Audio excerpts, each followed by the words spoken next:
December 26, 1996. The morning after Christmas in Boulder, Colorado, a day that should have been filled with joy and new toys, turned into a scene of unimaginable horror. In the sprawling home of the Ramsey family, Patsy Ramsey, a former beauty queen, made a frantic 911 call. Her 6-year-old daughter, JonBene, was gone. But this wasn't just a disappearance. Left on the kitchen staircase was a bizarre and chilling 3-page ransom note, demanding a very specific sum, $118,000. The note, written on a notepad from inside the house, was unusually long and rambling. It claimed to be from a small foreign faction and warned the Ramseys not to contact police, friends, or family. The amount, $118,000, was almost the exact value of a recent work bonus received by John Ramsey, JonBene's father. This detail immediately raised suspicion. Was this an inside job or just a chilling coincidence? The police arrived, but the initial hours of the investigation were chaotic. Friends and family were allowed to come and go, potentially contaminating what would become one of the most scrutinized crime scenes in modern history. The house was not properly secured. The Ramseys were not immediately separated and formally interviewed. These early missteps would haunt the case for decades. For hours, the family and police waited for the kidnapper's supposed call, which was promised between 8 and 10 a.m., but the phone never rung. The morning stretched into a tense afternoon. At one point, a detective asked John Ramsey to search the house one more time to see if anything was out of place. John, accompanied by a family friend, headed straight for the basement. And there, in a little used wine cellar, he made a discovery that would shatter their world forever. Tucked behind a closed door, he found his daughter's small body wrapped in a white blanket. JonBene wasn't just missing, she was dead. The scene was horrifying. A nylon cord was wrapped around her neck, attached to a broken paintbrush handle, forming a makeshift garrote. Her wrists were loosely bound above her head, and duct tape was placed over her mouth. The official cause of death was asphyxiation by strangulation, associated with a severe skull fracture. The little girl who had graced pageant stages with her dazzling smile was the victim of a brutal murder. But who could have done this? The discovery of her body inside the house, just hours after the ransom note was found, shifted the entire focus of the investigation. The theory of a kidnapping that went wrong seemed less and less likely. Suddenly, everyone inside the house was a potential suspect. The investigation quickly zeroed in on the parents, John and Patsy Ramsey. The police theory was that the ransom note was a staged diversion created by someone in the house to cover up the murder. The note itself became a key piece of evidence. Forensic linguists analyzed its unusual phrasing, its length, and its use of exclamation points. Patsy Ramsey was asked to provide multiple handwriting samples to compare with the note. While some experts saw similarities, others disagreed, and the results were ultimately inconclusive. The pen used to write the note and the pad of paper it came from were both found inside the Ramsey home, further fueling suspicion against the family. Then there was the physical evidence, which only added more layers of complexity. A bowl of pineapple was found on the kitchen table with a spoon in it.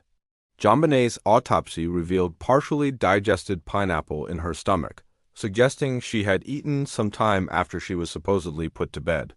Patsy and John claimed they didn't give her any pineapple that night, whose fingerprints were on the bowl.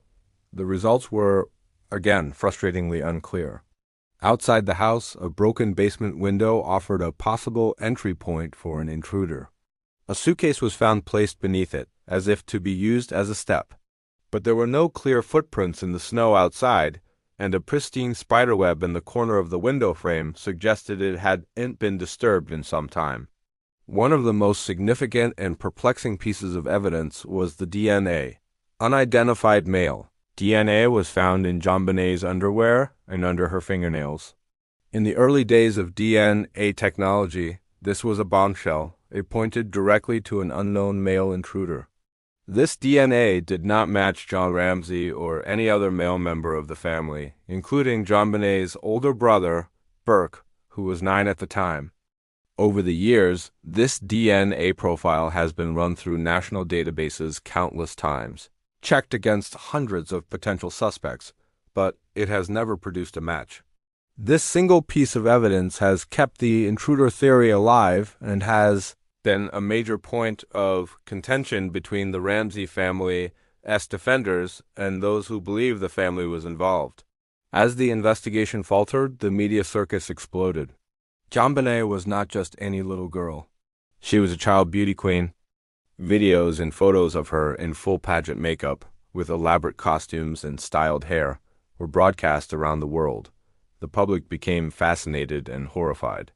People who had never heard of the Ramseys were suddenly experts debating the family's guilt or innocence over dinner tables.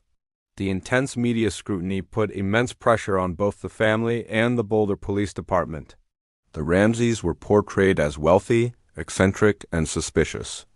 Their decision to hire lawyers and a public relations team and to speak to the media through controlled interviews rather than directly with police was seen by many as a sign of guilt. Over the years, the case grew colder, but the theories only multiplied.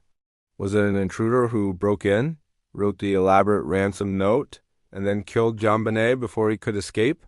If so, why was the note so specific and so long? Why kill her and leave her in the basement instead of taking her? Or was someone in the family responsible?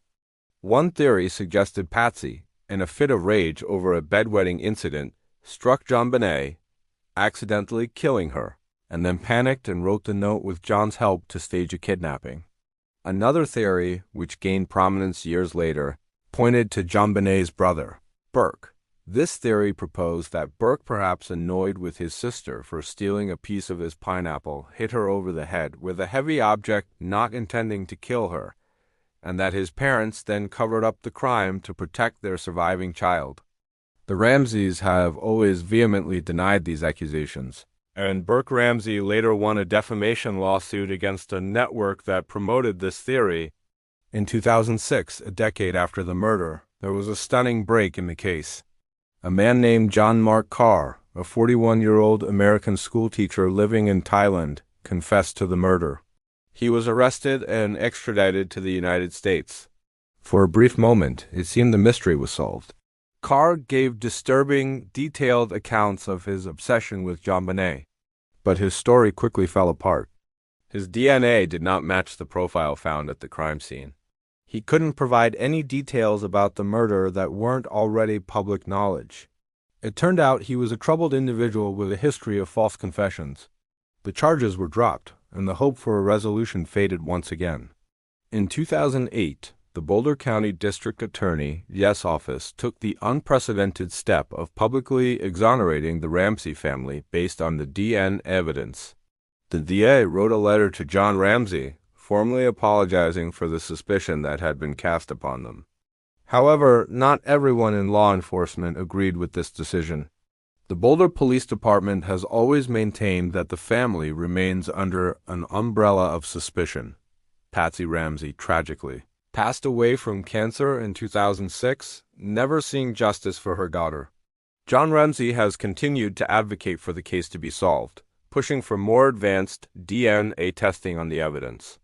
Today, more than a quarter of a century later, the case of JonBene Ramsey remains one of America's most infamous unsolved murders.